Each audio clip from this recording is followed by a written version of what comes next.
Hey guys, just gonna make a quick video on the state of Shadowcraft in rotation right now. As you guys know, a few days ago in the recent patch, we actually got buffs. I think it's like the first time that Games ever buffed cards in one of their patches.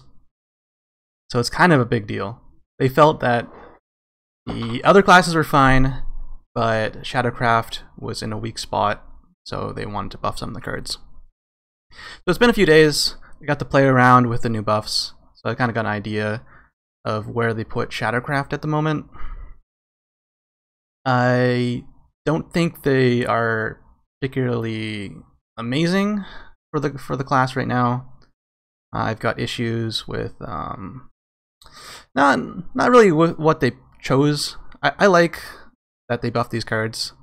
I don't think it's enough to make Shadowcraft super competitive at the moment. You can still play the class and with some success. I just don't think that it will be a tier 1 deck. Let's go over the buffs. First one is Roth's Curse has gone from 3 play points to 2 play points. If you didn't know, this card, well, you can sacrifice one of your followers and destroy an enemy follower. So it's a good 2-for-1 card. Sometimes the 2-for-1 is in your favor because you destroy one of your followers with a good last word effect. Issue is right now Shadowcraft doesn't have very good last words. They lost their best one, which was Lurching Corpse, got rotated out. But overall, I think this is a good buff for the class. Roth's Curse is a very strong card.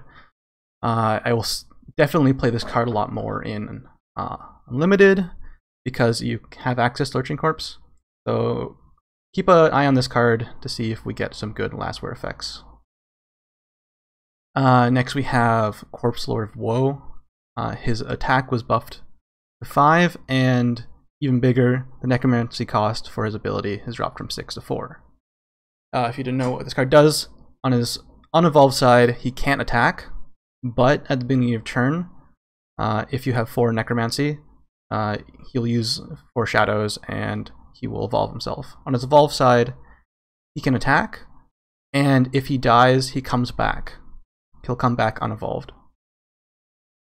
So he's a good, he's a really big threat for the opponent because they want to destroy him off the board, or they'll keep on getting more value out of the card if it sticks around. Issue is the best classes right now are Sword, Haven, Portal, and Forest. And Sword, Haven, and Portal all have banish effects. And Forest has very clean answers to trading their small fairies into bigger things with brambles. So I don't think he's particularly that good.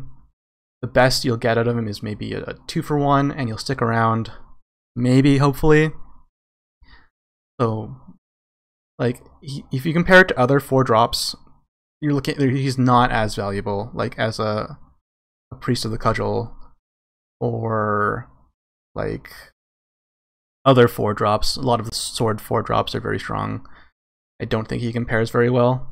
Corpse Lord of Woe is very good against Dragon, though. Dragon has a hard time killing 2 things at once. Dragon's very good at putting up big threats. But they're not very good at clearing a thing and then clearing it again. But so Shadow didn't really have a problem against Dragon anyway, so it's not that big of a deal. I'd still play with Corpse Lord of Woe because he does have the potential of 2-for-1ing, maybe 3-for-1. He's a big threat. Your opponent needs to remove him. After you run out of evolves, he's not as good, because if you play him on the board and you don't have an evolve to kind of save him from dying, he just kind of like, he's good stats, but he just doesn't really have impact. Unlike Sword followers in the later game, once they're out of evolves, they have like Rush and they have good fanfares. Corpse Lord of Woe doesn't really do much. So what happened to Shadowcraft? Shadowcraft was like tier 1 for a very long time. because of a few particular cards. So here we have all the cards from Tempest of the Gods.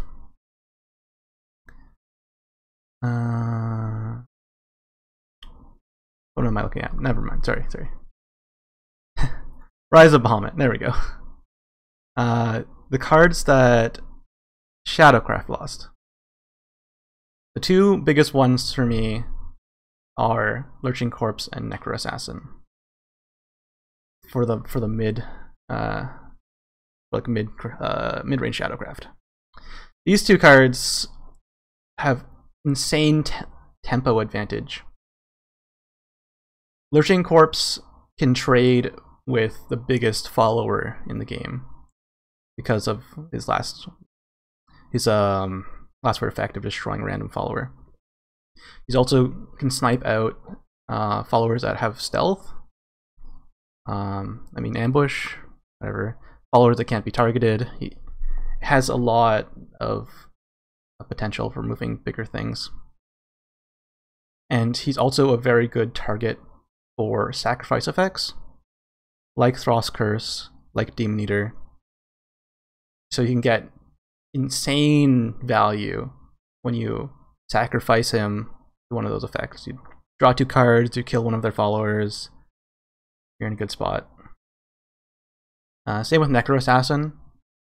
Necro Assassin turns to like any of your 1/1 skeletons into a kill. So like if they leave anything on board, Necro Assassin allows you to get the tempo advantage and 2-for-1, 3-for-1 with her. Unlike Corpse Lord of Woe, like in later game, Necro Assassin is very good. Turns your useless like 2/2 followers or whatever that aren't going to trade very well into just kill spells. They also lost Attendum Knight, who also works very well with Necro Assassin and Demon Eater, but I think Lurching Corpse and Necro Assassin are the two big ones for Mid Shadow. They also lost Kawi, which would help against some of the mid-late game strats that are going around right now. But I'm more looking at the Lurching Corpse and Necro Assassin. Shadow is also one of the classes that has gotten most of the nerfs in the recent few months and expansions. If you look at their card pool for rotation, you can see that some of their better cards have gotten nerfed. Like Little Soul Squasher, her health has been reduced to 1, down from 2. You've got cards, this hasn't been updated yet, either of this. Like Prince Catacomb, he was nerfed from 3 play points to 4 play points. Vector was nerfed. Thane was nerfed. A lot of their good cards have seen nerfs. And like with good reason. The deck was very, very powerful, and then even after those nerfs, it stuck around as a powerful deck. Right now, it's not, and I feel that's mostly because they lost Lurching Corpse. I don't even like playing with Demon Eater right now because you lose so much tempo when you play her. Like losing even just a 1/1 follower is a big deal against decks like Sword. Even though you draw the 2 cards, you're losing that early game tempo advantage. Like if you had a Lurching Corpse, you don't lose tempo advantage. You gain tempo when you destroy your Lurching Corpse with Demon Eater. So issues is like we have very bad last words. In the early game, the best last word would be Belinus. But Belinus, he's not really good to sacrifice. He's better if you attack with him and trade because of his 2 attack. And like Order of Bones is okay. She doesn't trade very well on her own, so when you play her just as a 2-drop, she kind of is very, very poor. She is a good sacrifice target for like cards like Thrall's Curse and Demon Eater, but I still don't like Demon Eater at the moment. So there are issues with mid Shadow. Of course, you can play Resurrection Shadow. There's also issues with Resurrection Shadow. Resurrection Shadow has very poor targets in rotation.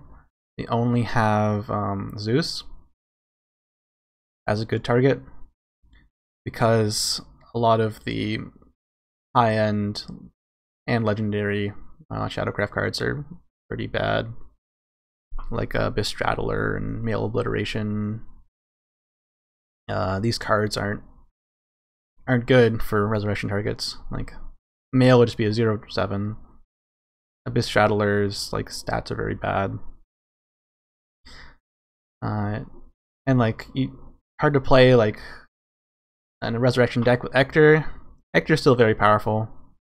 I don't think he matches up very well against other decks. Like I think Arthur is actually better now because of all the buffs. Like the 2-drops in Sword are very good.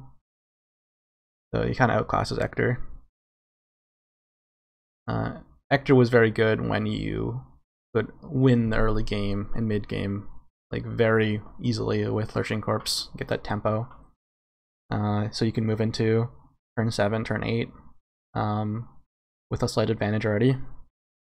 If you're behind with Ector, he's okay removal, but he's not as good as Swords, like mid-late game. And Thane is at 8, is kind of slow. He doesn't put up enough stats to really fight. Those are my thoughts on Shadow right now. It's fine that they're not particularly strong. They had their time in the spotlight for a while. It's my favorite class though, and I'm a little sad to see it not as good. If I was to make any changes, like if I was to buff cards, I'd probably change Ector. So right now, it's Necromancy 8, summon 2 zombies. I think it'd be fine if it was like 4 Necromancy, summon 1 zombie, repeat effect. That way you can use more of your shadows to get more zombies out there if you have an empty board.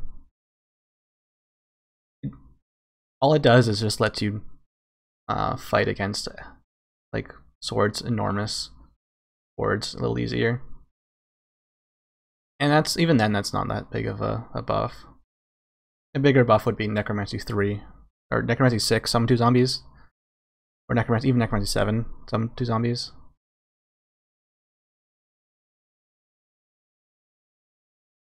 But yeah, like Ector is kind of a scary card. Maybe you don't want to mess with him. Anyway, thanks for watching the video. I will be messing around with Shadow some more in rotation. I really like Shadow right now in Unlimited. I think the buff to Thros Curse is more relevant in Unlimited. It lets you pack more removal in your deck. You can play kind of a early game removal strategy into a late game, grind your opponent out. Yeah, thanks for watching, guys. Check out the stream. Links are in the description and probably the end of the video. And yeah, I'll see you guys later.